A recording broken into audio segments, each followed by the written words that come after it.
I'm gonna cut myself free of you if it's the last thing I do. Megan Fox is not going to be available when they do want to shoot it. Who knows if we're going to be alive? Who knows what the hell's going to happen? But somehow they're able to shoot this. And I think at the time we were the only production in the world happening.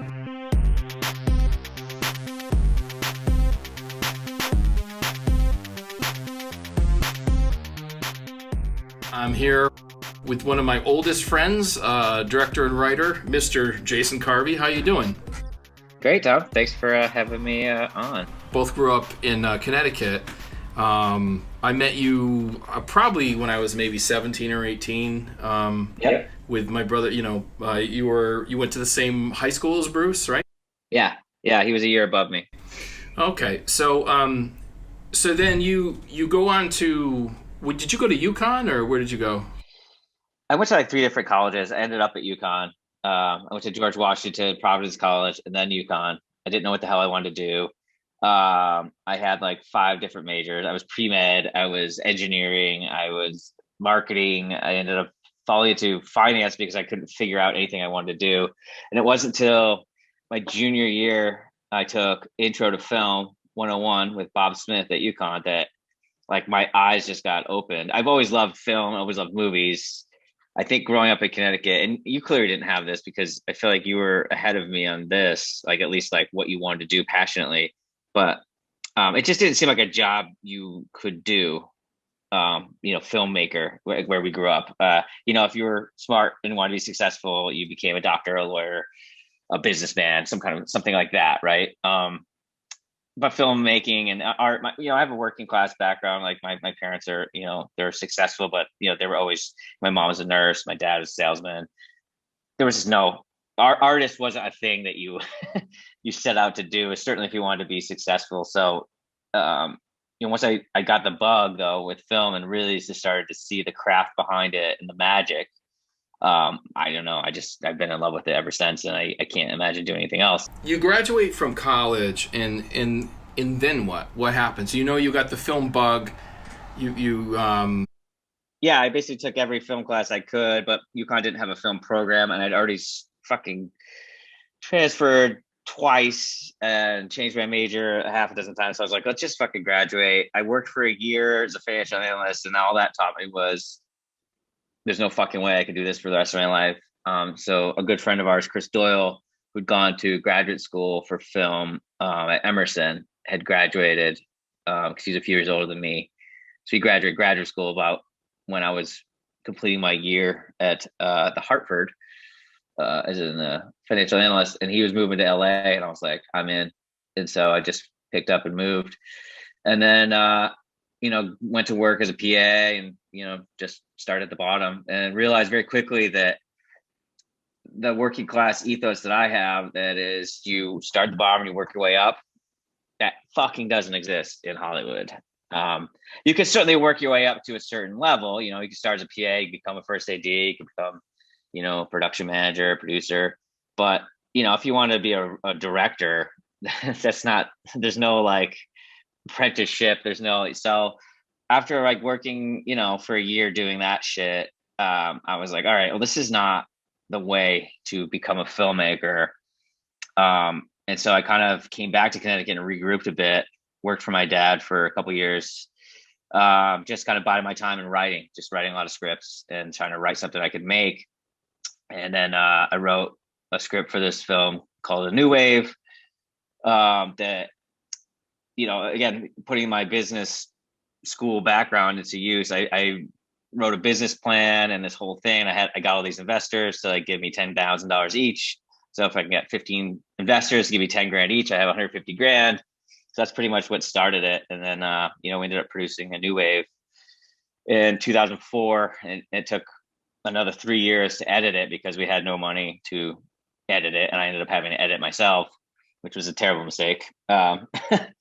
But we got distribution, and they Think Film put the movie out in 2007, and the history with that.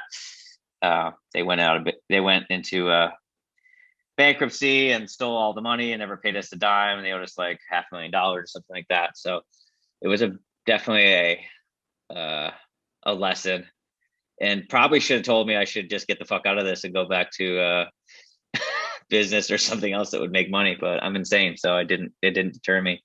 It's a strange thing. Like if you were to look at what you did, and I said this when we talked in the VHS Massacre 2 documentary. Like he did everything right, and you interjected, it's like, well, it's not a flawless film, and I was like, no, but like for what it is, everything was done correctly. You had a decent amount of money, like $300,000. You cast John Krasinski in one of his first feature. He literally did the pilot to The Office. You also had some like Lacey Chabert and Andrew Keegan, which at the time were their careers were doing well, and you put this movie together. I mean, it was a bank heist movie with this independent film flair, and you got the distributor, and you did everything right, and it's like it just the end game, the end result. The distributor was just crooked as hell. Yeah, and it was at the worst fucking time. It was right when the DVD market was crashing, so that Blockbuster was going out of business. Hollywood Video went out of business. It was kind of the way if you start a band and you got into popularity around 2004 or something like that, you're fucked because like the record industry was just broken. So I felt like, yes, I did get with a crook who did end up going to jail for other things. The guy who ran Think Film, but it was also just bad timing, and that's nothing you could do about that. It just one of those things. Yeah, and so it's funny on a parallel path. So I was doing these. Mine were no budgets. Actually, in 2021, your $300,000 film would be a no budget film. I think essentially that's what they call it. But we'd at least be able to shoot on video because we shot on Super 16 film, so that ate up a ton of costs for such a small budget. And it was well shot and all that. So I was making these $10,000 films, and I was sort of dying these small deaths, whereas you died this big death. I know you had done little things here and there. You directed a few. You did some TV stuff, like. Yeah, because I was out in LA when I was editing the film, and then I had to take day jobs to pay for the bills. So I'm working, as a temp, doing like financial analyst stuff as a temp during the day, trying to edit at night on the weekends. I had a couple opportunities. I directed a couple episodes of 1,000 Ways to Die. It was really fun. And then I got a friend of mine was the showrunner on this short-lived Fox kind of like telenovela soap opera thing. It was supposed to be like a late night soap opera called Desire. So I got to write on that, and that was fun and it was interesting, but nothing earth shattering. Was there a conscious shift where you said, I'm gonna dedicate myself to writing because I think that's the way to get back in? Or yeah, I think the writing is so after the film that I directed and produced collapsed, it's just such an endeavor. This, even to make any film to $10,000, it doesn't matter the budget. Making any film is just such an endeavor. It takes so much out of you. I was like, all right, well, I'm not going to be able to raise money and do this again. However, if they had paid me and I'd be able to pay my investors back, I probably would have gone right into making another feature, whatever my second feature would have been. Would have gone right into that because I know my investors would have, doubled down, given me that money back in good faith, and I could have just gone and made another movie, even if they're the same budget. And you like to think that you can probably get a little more with the experience you have, but since that didn't happen, I was like, I can't do this again. I'm not going to I don't have access. It's not like I have an unlimited amount of people that will give me $10,000. I fucking used my wad. So it was just, and the other thing is I started to realize that, I kind of came from that my first film was like a bit of a dark comedy. It was like a crime comedy, noir comedy. And that shit just does not sell. It like people love them, but it's just very hard to get those made unless you're the Coen brothers or you're, Paul Thomas Anderson, or you have some kind of like cachet behind you. Everyone loves them, but no one wants to make them. That's what I realized. So I just went from, all right, you know what? I'm going to cut out the comedy part. I'm going to switch I'm going to make, instead of making a dark comedy, I'm going to make a just straight dark movie and add, keep some comedic moments in it to give some levity. But that's basically what my decision was with when I wrote Till Death. I was like, all right, I think this is going to be. And actually, to be honest with you, I wrote Till Death to direct it myself, and I was going to actually go back in and try to get, $500,000 and go make it. I even scouted locations up in Canada. I found a cabin that I was going to shoot it at. I was just going to make it. I was going to try to find a producer who could get the money, because I wasn't going to take that end of it again. I don't want to produce because it's fucking awful. And then showed the script to some friends, and they showed it to their agent, and they were my friend's agent was basically like, well, what do you want to do with this? I was like, well, I would direct it. And he's like, would you be open to selling it outright? And I was like, well, fuck yeah. Like at this point, anything to get my foot in the door and anything that, to stop doing this day job life. So that's pretty much how it went from me directing this indie thing to, selling it to Millennium and then having them produce it. Things have been bad between us, and I'm sorry. I know one surprise isn't going to fix everything. I love you with all of my heart. Till death do us part.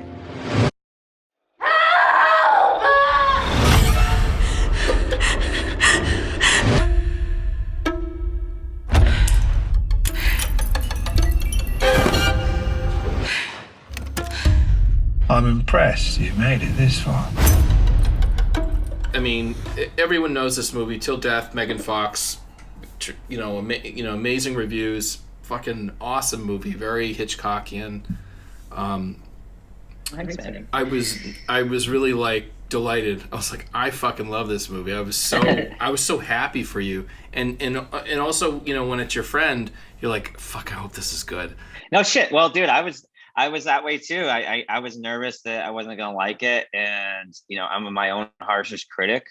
But I'm also like, I didn't direct it, so like once it's out of your hands, you have no idea what's gonna happen to it. And I thought, not to go too far, like you said, but I was nervous as well that I wasn't gonna like it. But I did it. But let's back up just a little bit. So, you're living in LA, you're working a day job, you're writing. Is there an amount of, and I don't know how much you want to talk about this, but in regard to, like, let's say, developing scripts or finished scripts, what was the step to get till death? Did you have things that just didn't go, or they didn't go to completion? Oh, yeah. Or Yeah. I would write things. One of the things I think that I would give advice to anyone is everyone knows someone that knows someone. Like, if you're going to come out here, you're going to need to know someone, right? That's like the mantra. It's true. You need to know someone to get in the door, at least you get your script into someone's hands that will read it.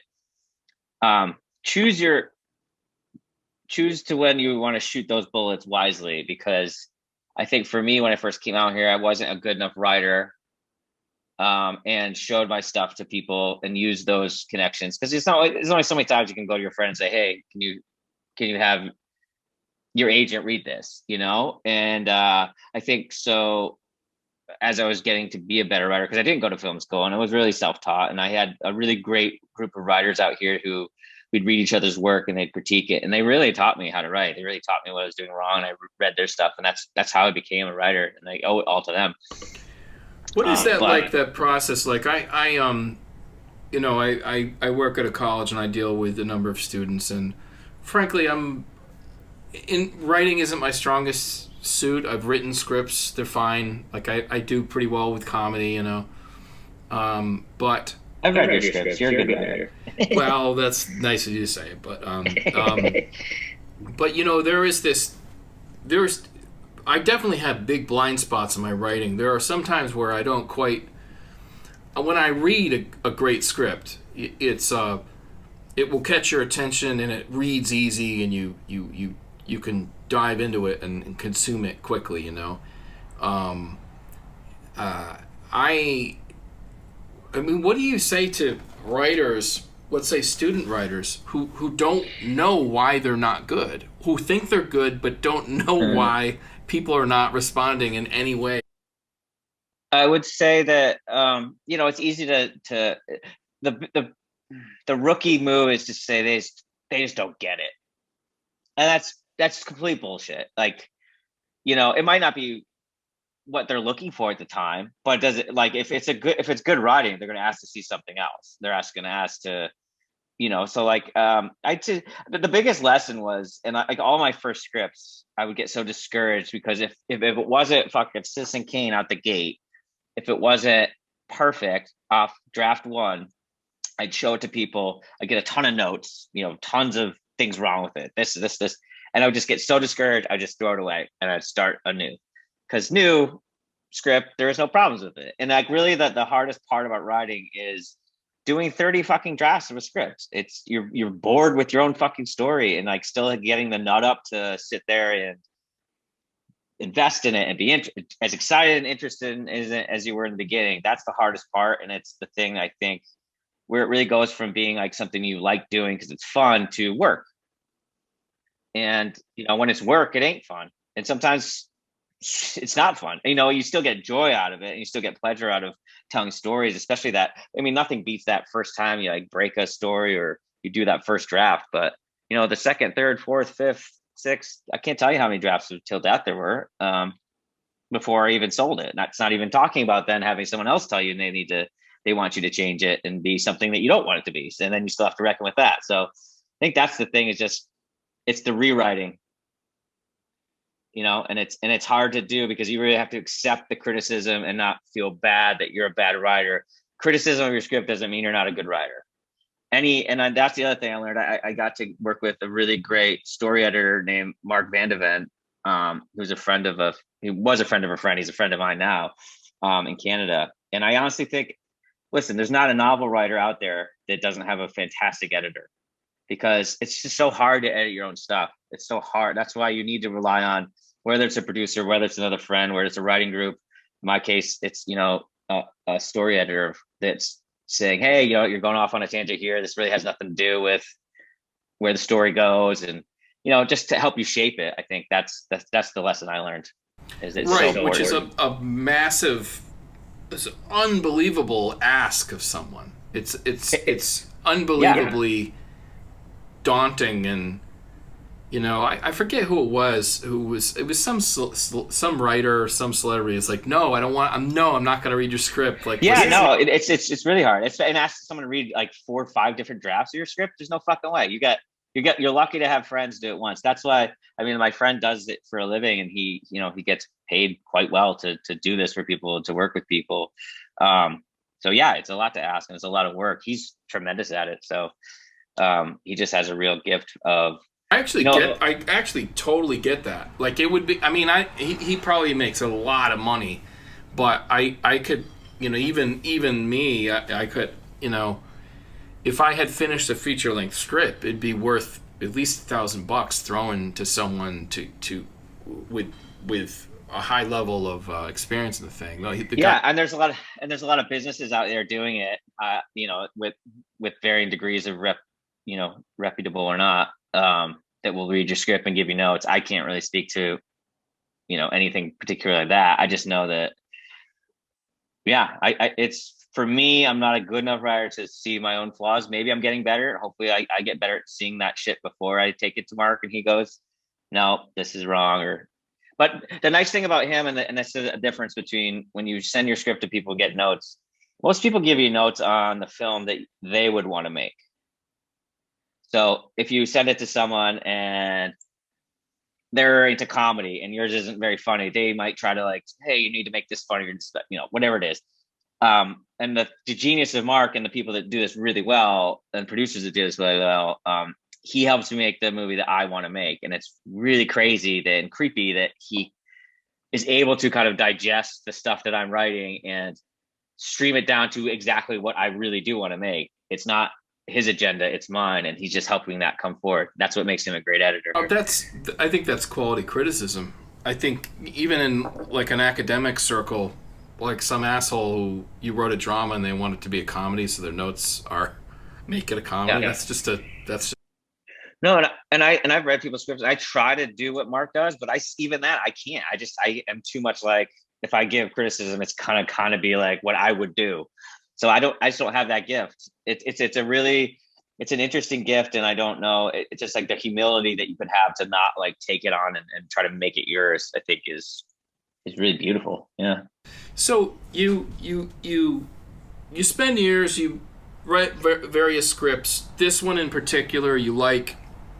You put it through all the rigors, having dozens of people read it over various amounts of time.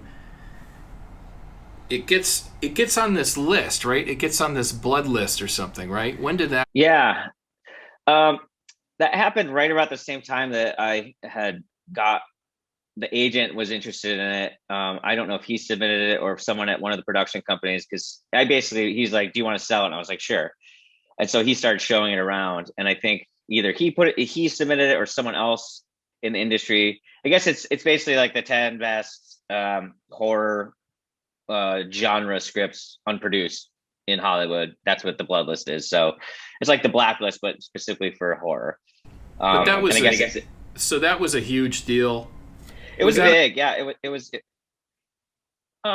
was really exciting. It certainly gave me validation and made me feel like, oh, okay, like I am onto something here. And I got a manager out of it because they read that, and they contacted my agent and were like, "Hey, does he have a manager?"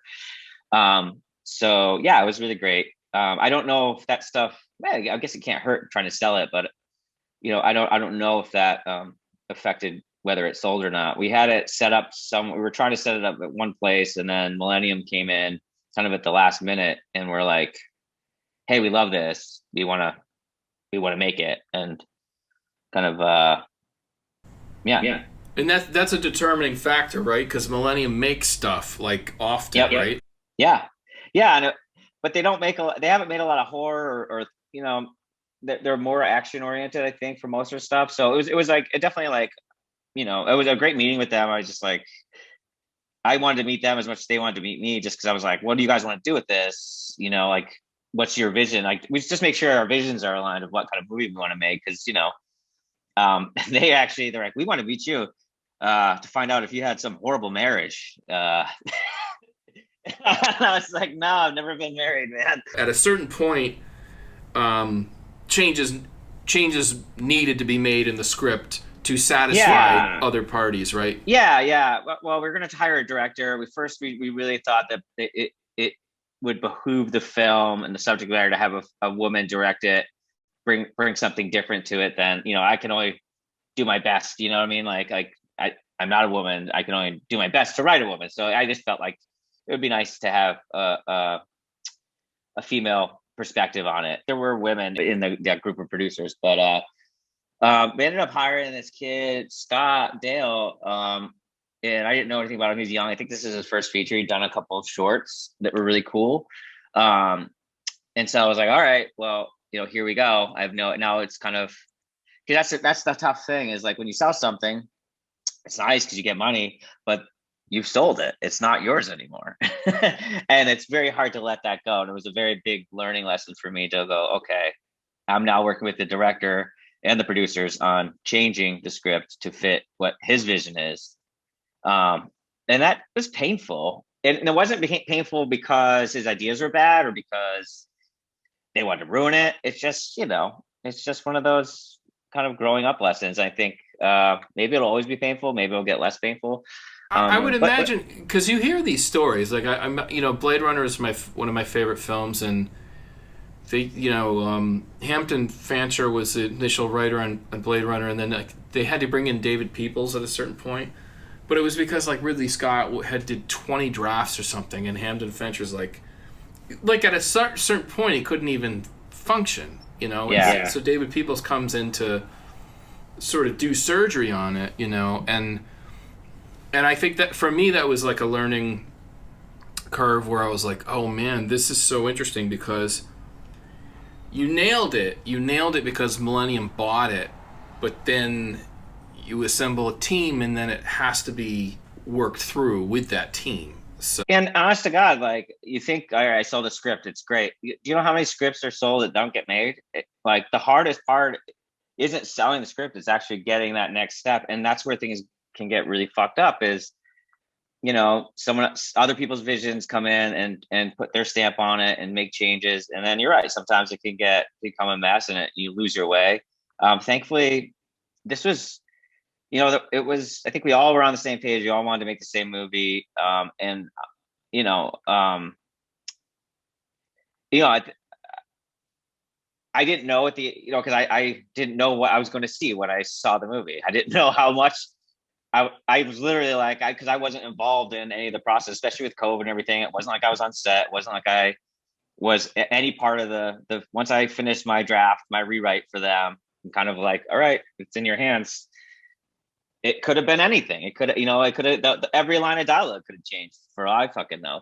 But when I watched it, I was like, oh my God, this is like 98% of the stuff I wrote. And I'm, pretty fucking pumped about it. And we had a conversation briefly about like it was coming out, and I was like, look, man, even if it's really good, you don't know what the internet is going to do. Like there's no control over the response.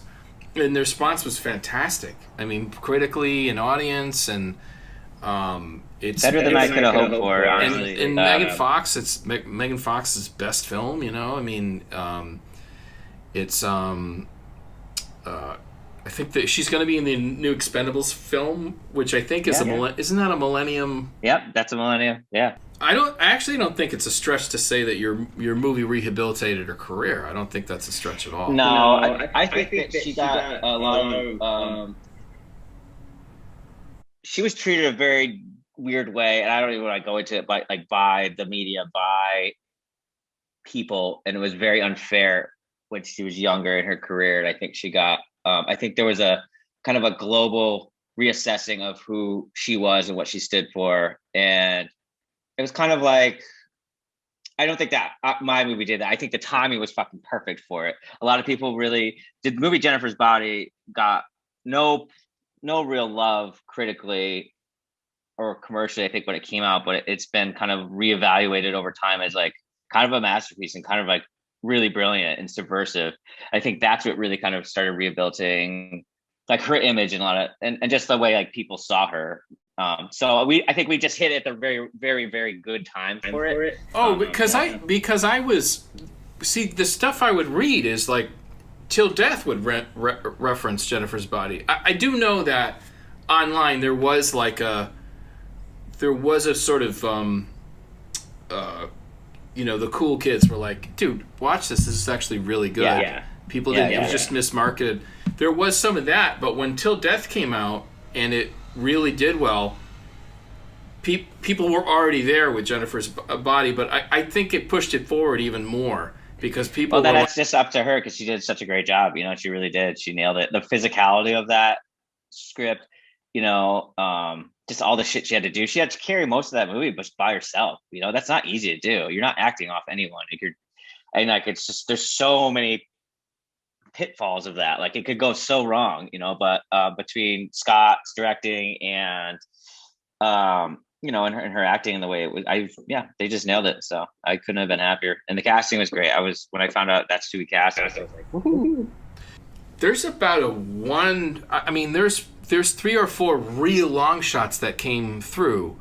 Definitely through skill. I mean, it's they say when when preparation meets opportunity. Mm-hmm. But getting on the blood list statistically, what the hell is that? 1 in 100,000? Who knows?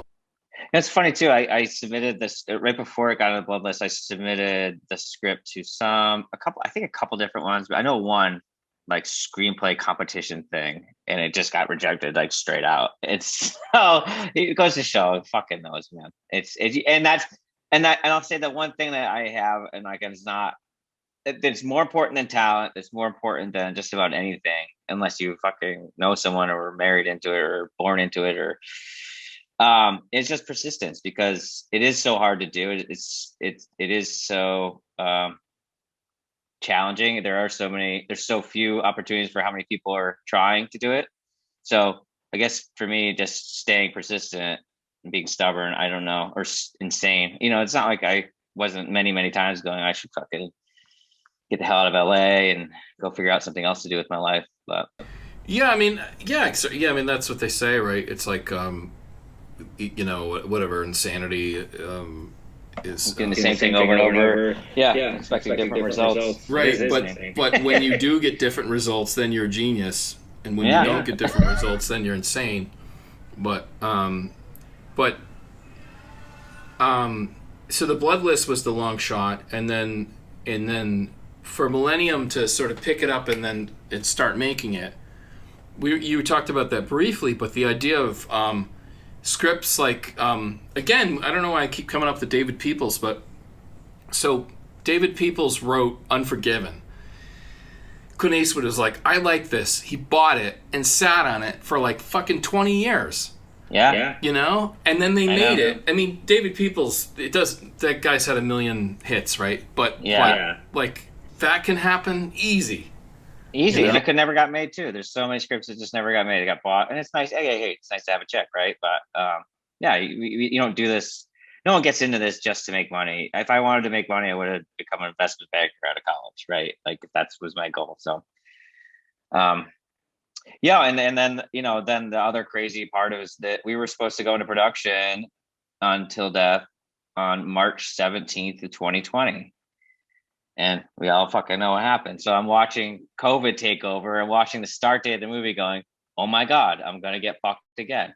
Oh my God. And I did. And I was so fucking depressed because I just assumed, well, all right, Megan Fox is not going to be available when they do want to shoot it. Who knows if we're going to be alive? Who knows what the hell's going to happen? But somehow they were able to shoot this. And I think at the time we were the only production in the world happening because it was so close to going into production when everything got shut down for COVID that they actually had gotten a COVID rider on their insurance, which they quickly stopped offering when they saw like how that was going to be.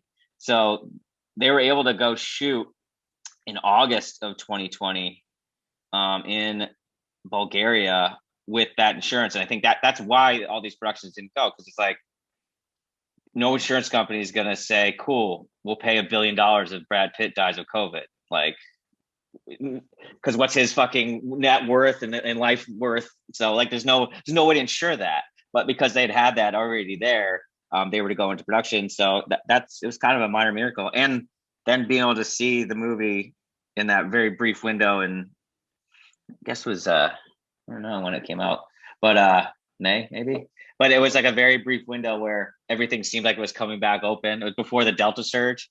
And so actually going to see it in a movie theater with like 25 of my friends was like probably the most gratifying thing, that I've had in this industry in my, in my brief career. So yeah, I mean, it was a wide release. I mean, it was, Millennium Pictures. I mean, that's amazing. And now it's on Netflix. So.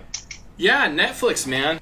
What was that sensation like? What was the movie theater was the biggest thrill probably for you? Yeah. I want to go see it on the big screen. Yeah, that was it. And then, everything else has been great. And then having friends just like, say, I watched the movie, I really liked it. Or random people just saying like, I really loved it. That's all nice. But so then, okay. So has your life transformed at all? No. No. I mean, I was able to quit my day job, but the fact of the matter is, 10 years ago or 15 years ago, if you sold a script, got made into a movie, you could probably fucking buy a house off that. But that's just not the case monetarily anymore. Like everything else, the rich do really well. They keep doing better and better, and everyone else is just getting pushed down into the margins. The same in every industry, including screenwriting. So I was able to quit my job, but it's still like, all right, what's next? So I think after it came out and got some success, I've started to have some, take more meetings and some more opportunities are presenting themselves. So hopefully it's a progression. It's definitely a step in the right direction. But I mean, I don't know, maybe, who fucking knows? Maybe there's something out there where you do it and it just goes so astronomically big that it does change your life overnight. But,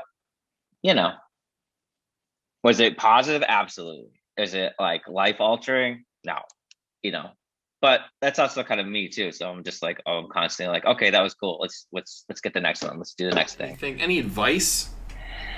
No, like I said, just, I guess I can't say that everyone should keep trying forever until because maybe there does come a point where you're so like, I don't know, maybe I just don't have it. I don't know what that answer is. I just do say like, it's rewrite.